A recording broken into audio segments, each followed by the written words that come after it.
នគរបាលសុកស្អាងខាត់ខ្លួនបរិមម្នាក់ក្រោយវិបំផ្លាញទ្រព្យសម្បត្តិនៅក្នុងផ្ទះ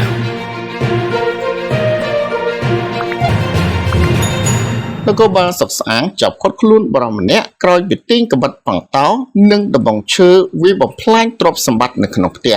ហេតុការណ៍នេះបានកើតឡើងកាលពីវេលាម៉ោង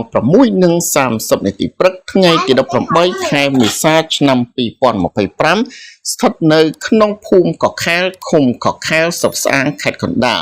សមត្ថកិច្ចបានបង្ហាញពីដឹងថាជនសង្ស័យឈ្មោះបាច់នឿនភេទប្រុសអាយុ 28 ឆ្នាំមុខរបរមិនពិតប្រាកដមានទីលំនៅភូមិកខែលឃុំកខែលសុកស្អាងខេត្តកណ្ដាលមានសារធាតុញៀនវិជ្ជមាន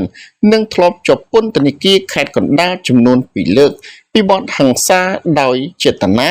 រយៈពេល1ឆ្នាំនិងធ្វើឲ្យខូចខាតដោយចេតនារយៈពេល1ឆ្នាំនៅក្នុងនោះសមត្ថកិច្ចដកហូតវត្ថុតាងរួមមានកាំបិតប៉ង់តោចំនួន1ដើមដំបងឈើ1កំណាត់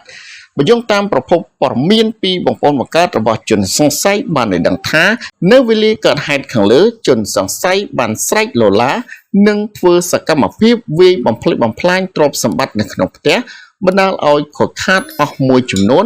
ដោយទ្រាំនឹងទង្វើជនសង្ស័យមិនបានជនរងគ្រោះក៏បានដាក់ពាក្យបណ្ដឹងនៅប៉ុស្តិ៍នគរបាលកោះខែលដើម្បីឲ្យសមត្ថកិច្ចជួយអន្តរាគមន៍ឃាត់ខ្លួនជនសង្ស័យយកមកប៉ុស្តិ៍ដើម្បីធ្វើការសាកសួរតែម្ដងនៅចំពោះមុខសមត្ថកិច្ចនគរបាលជនសង្ស័យបានសារភាពថាខ្លួនពិតជាបានវាយបំផ្លាញទ្រព្យសម្បត្តិនៅក្នុងផ្ទះពិតប្រាកដមែនបច្ចុប្បន្នជនសង្ស័យខាងលើត្រូវបានកម្លាំងនគរបាលជំនាញស្រុកស្អាងកំពុងកសាងសំណុំរឿងបញ្ជូនទៅកាន់តុលាការដើម្បីចាត់ការបន្តតាមនីតិវិធីច្បាប់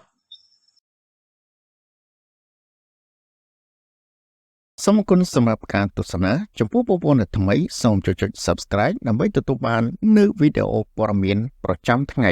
សូមអរគុណ